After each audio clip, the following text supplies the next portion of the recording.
আজকের এই ভিডিওতে আমরা দেখতে চলেছি কলকাতার কোন কোন নায়িকারা তাদের সৌন্দর্য বাড়ানোর জন্য প্লাস্টিক সার্জারির সাহায্য নিয়েছে।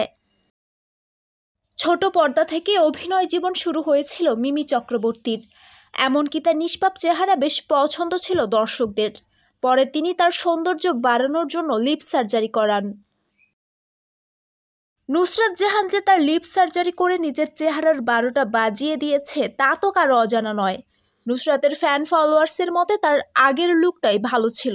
প্লাস্টিক সার্জারি করে চেহারা নষ্ট করে ফেলেছেন বলে দাবি করেছেন নুসরাত জাহানের ভক্তরা।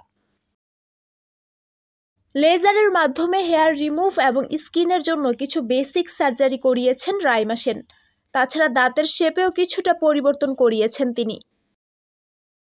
সায়ন্তিকা ব্যানার্জির ক্যারিয়ারের প্রথমে যে লুক ছিল তার বর্তমান লুকের থেকে অনেকটাই আলাদা। এখনকার লুকের সাথে তার পুরনো লুক মেলানো বড্ড দায়। সঙ্গে ফিটনেস এবং চেহারাতেও প্রচুর বদল এসেছে। অভিনেতা অঙ্কুশের প্রেমিকা ঐন্দ্রিলার লিপ সার্জারি নিয়েও এক সময় অনেক আলোচনা সমালোচনা হয়েছিল। তবে লিপ সার্জারি খুব একটা পরিবর্তন আনেনি তার সৌন্দর্যে। তিনি প্রথম থেকেই খুবই সুন্দরী ছিলেন এবং আছেন।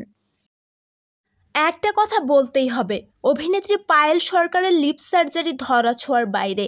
খুব খুঁটিয়ে না দেখলে কিছুতেই বিশ্বাস করা যাবে না যে পায়েল লিপ সার্জারি করিয়েছে।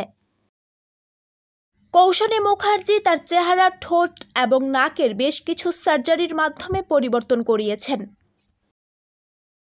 সার্জারির আগে শুভশ্রীর ঠোঁট ছিল পাতলা, তাতে নায়িকাকে বেশ মিষ্টি লাগতো। তবে পরবর্তীতে সে লিপ সার্জারি করিয়েছেন। বোঝে না সে বোঝে না নাটকে পাখি চরিত্রে অভিনয়ের মাধ্যমে বেশ জনপ্রিয়তা অর্জন করেছিলেন মধুমিতা সরকার। তার চোয়াল আগের থেকে অনেক বেশি সরু হয়েছে। তাছাড়া তিনি লিপ ফিলারও করিয়েছেন। কলকাতার জনপ্রিয় নায়িকা কোয়েল মল্লিক, তার লিপ সার্জারি করা নিয়েও একসময় প্রশ্ন উঠেছিল।